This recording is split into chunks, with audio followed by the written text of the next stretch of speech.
Pensemos un momento en el siglo III antes de Cristo. Seguro nos vienen a la mente los ejércitos de Roma, de Cartago, genios como Arquímedes. Pero, ¿y si les dijera que las guerras más grandes de esa época no se pelearon por tierra, sino por sangre? Esa es la historia que ha estado oculta, bueno, hasta ahora. Lo que nos cuentan los libros de historia es una crónica de imperios, de conquistas. Pero, como vamos a ver, eso es apenas la punta del iceberg. Y les prometo algo. Para cuando terminemos esta crónica, van a descubrir esas fuerzas ocultas que de verdad, le dieron forma a nuestro pasado. Juntos vamos a ver qué había realmente detrás de los tronos y los ejércitos. Soy el narrador, y esto es Crónicas Olvidadas. Bien, empecemos por el principio. Hablemos del siglo III antes de Cristo. Ojo, no fue una época cualquiera. Fue una era de genios, de imperios gigantescos, de conflictos que, literalmente, cambiaron el rumbo de la civilización. Un escenario perfecto, tanto para héroes como para monstruos. A ver, esta es la historia que todos conocemos, la oficial.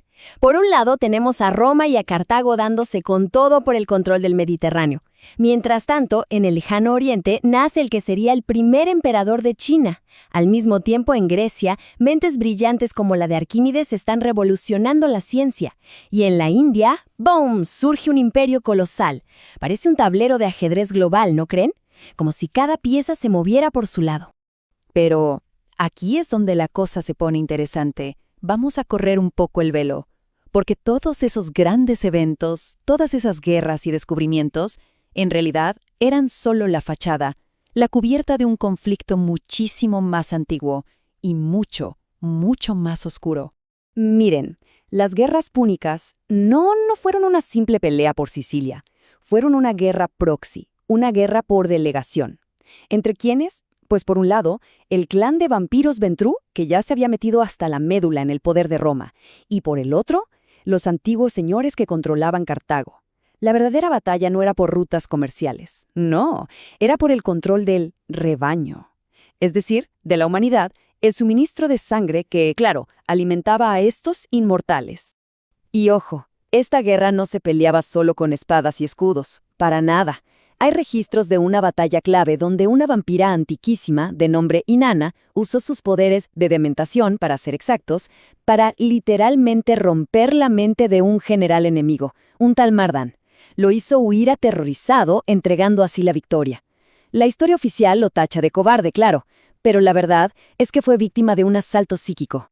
Bueno, dejemos por un momento los campos de batalla. Vamos a movernos a otro escenario. Las bibliotecas, los laboratorios. Porque la guerra por el futuro de la humanidad no solo se peleaba con sangre, también se peleaba con ideas. Y aquí hay algo que es de verdad fascinante. Miren las fechas. Justo cuando Grecia está en su máximo apogeo científico con gente como Arquímedes, sentando las bases de todo el pensamiento occidental, al otro lado del mundo, en China, está pasando algo increíble. Las 100 escuelas de pensamiento están en su apogeo, desarrollando ideas totalmente diferentes, basadas en la armonía, el orden celestial, la mística. O sea, tenemos dos revoluciones intelectuales gigantescas al mismo tiempo, pero, en teoría, sin conexión alguna. Y es justo aquí, justo en este punto, donde las dos historias, la guerra de sangre y la guerra de ideas, se empiezan a cruzar, y lo que revelan es un secreto todavía más profundo. A ver, en serio, ¿es posible que las dos explosiones de conocimiento más grandes de la antigüedad pasaran al mismo tiempo, así, por pura casualidad? ¿O había algo más? Una mano invisible moviendo los hilos. Y aquí viene la clave de todo. Estas edades de oro no fueron un florecimiento pacífico del saber. ¡Qué va! Fueron el campo de batalla visible de una guerra mágica, la guerra de Hermes. Piensen en esto. Cada descubrimiento, cada teorema, cada avance alquímico no era para el progreso de la humanidad, era un arma para imponer una visión de la realidad sobre la otra, la lógica fría de Grecia contra la armonía mística de Oriente. No estaban buscando la verdad, estaban peleando para decidir cuál iba a ser la verdad. Entonces, ¿por qué importa todo esto? ¿Por qué es tan crucial entender estas guerras secretas del siglo III a.C.? Pues muy simple. porque sus resultados, sus consecuencias directas, han moldeado el mundo oculto tal y como lo conocemos hoy. Las consecuencias, fueron monumentales. A ver, punto por punto. 1. La victoria de los Ventru en Cartago les entregó en bandeja de plata el control del naciente Imperio Romano, un premio que definió el poder de los vampiros en Occidente por milenios. 2. La guerra de Hermes se inclinó hacia el lado occidental. Su ciencia, su lógica, se convirtió en la realidad dominante. Y 3. El ascenso de Qin Shi Huang en el este. Bueno, eso sentó las bases para un frente completamente nuevo en esta Guerra Fría mágica. Las batallas de ese siglo olvidado, créanme, todavía resuenan hoy en la oscuridad.